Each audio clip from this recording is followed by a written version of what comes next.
Olá pessoal, tudo bem com vocês?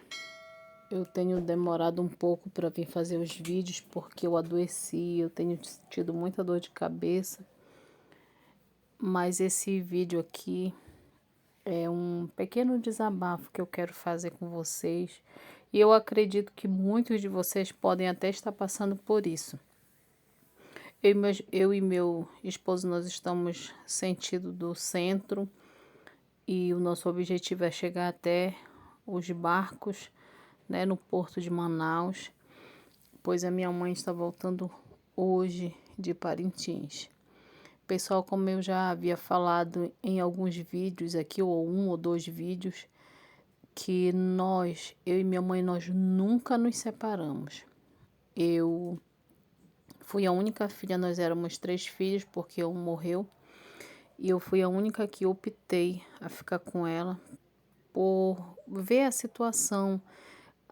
Depois que meu pai morreu, tudo que nós passamos, então eu entendi que minha mãe deixou de viver muita coisa para cuidar de nós, e quando eu cresci, eu entendi que eu precisava cuidar dela também. E quando nós estávamos em Parintins, eu já tinha o Gabriel, meu filho, primeiro filho mais velho. Ela teve o câncer. Nessa época, eu tinha acabado de conhecer meu marido, já estávamos bem novos, bem no início da nossa relação, e a minha mãe foi diagnosticada com câncer já bem avançado. Então, eu comecei a vir em tratamentos aqui em Manaus com ela no Secom, e o tratamento prolongou-se o, ao ponto de nós termos que mudar para cá. Então, é por isso que nós resolvemos sair de Parintins e fixar residência em Manaus. Moramos por 12 anos alugado e, pela bondade de Deus, hoje nós temos a nossa casa própria. E o que eu quero dizer com tudo isso? Que nesse período todo que a minha mãe adoeceu, da nossa infância e tudo, eu já falei para vocês, nós nunca tivemos parentes, amigos, pessoas assim que nos ajudassem. Não, eu vou te ajudar porque eu tenho uma viúva com três filhos, isso nunca aconteceu. E nós tínhamos que sair para trabalhar, lavávamos roupas para fora com ela. E ao chegar em Manaus, ela com câncer, nós não tivemos a ajuda de ninguém, só de Deus, eu, meu esposo, que cuidávamos dela, né? Não tinha filho, ninguém. E quando eu saí do aluguel, eu decidi por também tirá-la do aluguel, porque quando nós chegamos em Manaus, que ela foi fazer o tratamento, nós já alugávamos sempre duas kitnets, uma ao lado da outra, para que a gente ficássemos próximas. E ao sair do aluguel, eu conversei com o marido e ele concordou comigo que ela também saísse. Então, tiramos também do aluguel. Quando ela passou a morar conosco, começou a aparecer os famosos parentes, irmão de igreja, que ela não deveria morar comigo, pelo fato de ela ser aposentada, pelo fato de ela ser minha empregada, enfim, ninguém sabia o que acontecia dentro de casa. Por quê? Porque eu e meu marido, a gente não passa o que acontece dentro de casa para ninguém. E ela começou a se empolgar com isso. Para resumir a história, ela disse que ia sair de casa. Aí nesse momento nós estamos chegando até a recepção, né, que pagamos uma taxa para poder descer lá no barco para buscá-la.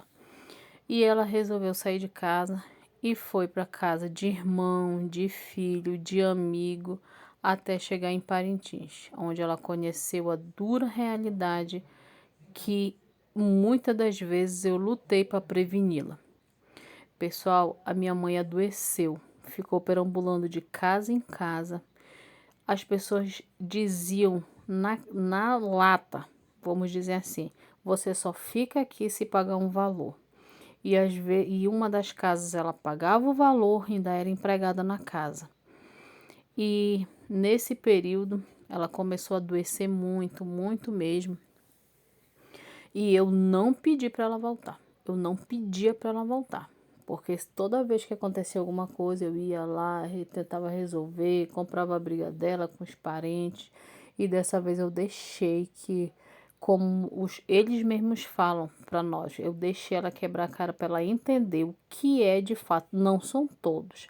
Em todos os casos, todas as famílias, há exceção, mas na nossa família, infelizmente, eu nunca vi essa união de um querer ajudar o outro, de um apoiar o outro. Eu cresci, tô ficando velho, tô chegando aos 50 anos e eu nunca vi.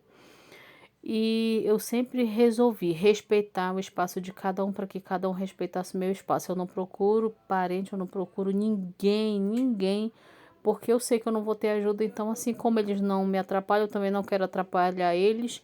E assim como eles não me ajudam, eu quero ficar em off com relação a isso aí. Mas minha mãe sempre foi muito focada em negócio de parente, procurar irmãos, os irmãos e irmãs dela. E todas as irmãs dela diziam que ela era doida, porque não tinha o que fazer, vivia na casa dela. Gente, a minha mãe vivia dentro de casa com a gente e elas perturbaram o juízo dela até que ela saísse de casa para eles falarem isso. E, e eu deixei ela sofrer um pouco, até o ponto de ela não aguentar mais. Foram só 6 meses essa experiência aí maravilhosa que ela teve. E um dia eu conversei com ela, porque na minha casa, como em todas as casas, tem regra, tem horário para entrar, tem horário para sair, nós trabalhamos fora, nós temos um local só para ir para a igreja, nós não vamos em várias igrejas, nós vamos numa só igreja. Tudo isso aconteceu com ela. Cada local que ela passava era uma igreja, ela ficou quase doida. E, e assim, tudo é organizado. Eu acredito que a família, ela tem que ser assim, tem que ser organizada, porque senão você não chega em lugar nenhum. Desperdício de dinheiro, desperdício de comida, isso não existe. Então, muitas das vezes, minha mãe saiu daqui com 80 quilos, ela voltou com 58 quilos, só para vocês terem uma ideia. E quando eu fui buscá-la no barco, gente, eu tive um impacto, porque ela estava tão magra e assim, tão assustada. E eu queria entender o que passa na cabeça da minha mãe muitas das vezes, para que ela venha deixar que as pessoas façam isso com ela. Mas como ela me falou, minha filha, isso tudo serviu de lição. E um belo dia eu disse, mãe, eu quero só lhe fazer uma pergunta. A senhora está disposta a voltar e a entender que a vida não é do jeito que a senhora pensa? A senhora tem 72 anos. A senhora não tem condições de morar sozinha numa casa, numa cidade que as pessoas não estão nem aí para ninguém, entendeu? Então, assim, eu disse, amigo, o verdadeiro amigo é Deus e eu quero cuidar da senhora. Sempre, nós nunca nos separamos. Às vezes tem as desavenças, como toda família tem, todo lugar, todo casal. Eu acredito que não é só aqui em casa. E ela me disse, eu quero recomeçar. E eu quero recomeçar do jeito certo. Eu quero cuidar da minha saúde mental, física, espiritual. Eu quero ficar perto de pessoas que realmente gostam de mim. E muitas das vezes me chamam a atenção porque às vezes eu me coloco numa situação tipo de adolescente teimosa. Então, até aos pais, eu quero dizer, os filhos têm o dever de cuidar dos pais. A Bíblia diz que é os filhos que têm que honrar os pais, mas os pais também têm que entender que se eles não buscarem uma organização, eles atrapalham muitas das vezes os filhos. E muitas das vezes você vai buscar lá fora aquilo que você já tem dentro de casa. Então é isso que eu quero aqui deixar tanto para os filhos como para os pais. Os filhos têm que fazer a sua parte sim de honrar seus pais. E os pais entenderem que não é fácil. Você já tem uma família, você já trabalha, você já tem uma outra vida. E você muitas das vezes faz de tudo para que você possa contribuir para que ele venha envelhecer com dignidade. E eu falei para ela, se a senhora voltar com a intenção de uma mudança. E qual é a mudança? A senhora se cuidar, se amar, se respeitar, se valorizar, cuidar da sua saúde, a senhora pode voltar para minha casa. Se não, a senhora pode continuar daí para frente. E ela disse, eu quero ficar na tua casa e eu quero sim cuidar de mim, eu quero me amar. Ela disse, eu quero que você tire todos os contatos que antes eu gastava dinheiro com crédito e tempo ligando para quem nunca ligou para mim. nesse momento aí que nós a encontramos, né? Ela disse que estava muito fraca e é o meu marido aí abraçando ela na chegada, graças a Deus. Eu acredito que se minha mãe demorasse mais tempo em Parintins, ela não ia aguentar, pessoal. Ela estava bem doentinha. E fomos numa consulta. Daqui para frente eu vou fazer vídeos com ela, a gente vai se organizar direitinho pra gente. Eu já arrumei o quarto da Eloá, ela vai ficar no quarto da Eloá junto com ela. E nós estamos retornando para casa. Pessoal, então eu quero dizer aqui para os filhos, os genros, as noras, que vocês apoiem os seus idosos. Tem muito idoso sofrendo. Eu sei que eles são bocado teimoso, mas vamos cuidar dos nossos idosos, das nossas crianças. Não tá fácil, pessoal. Parece assim que o amor tá se esfriando muito mais rápido do que eu pensava. A minha parte eu vou fazer. Santa eu nunca vou ser. Eu não tolero muita coisa, eu não tenho muita paciência.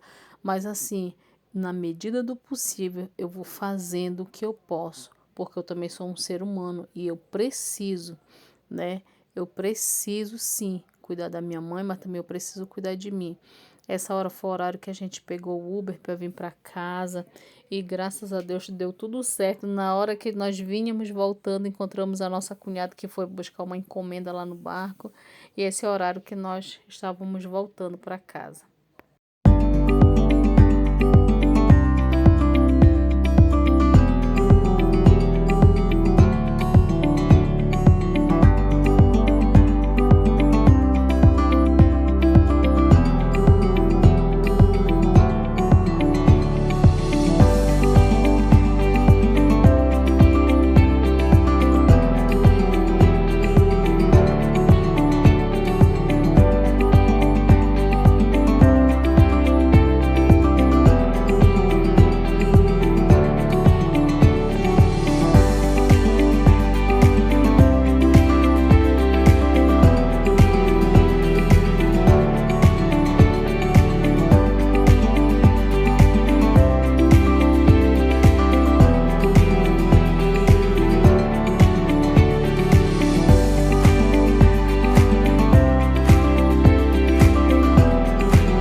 aqui fizemos a nossa primeira pausa, né? Minha cunhada desceu, que daí ela vai para casa dela, veio conosco. Nós encontramos, como eu falei para vocês, lá no barco, nós encontramos, ela foi buscar uma encomenda e daí nós seguimos para nossa residência. Pessoal, muito obrigado você que chegou até o final desse vídeo. Seja grata a Deus, cuide dos seus idosos. Você que tem nos ajudado, continue nos ajudando. Deixe seu like, comente, compartilhe. A Nina ficou tão feliz quando viu a vovó dela, tão feliz. Eu acho que ficou até mais feliz do que a própria neta. E eu quero agradecer vocês por tudo, pessoal. Muito, muito obrigado. Beijo e até o próximo vídeo. Tchau, pessoal.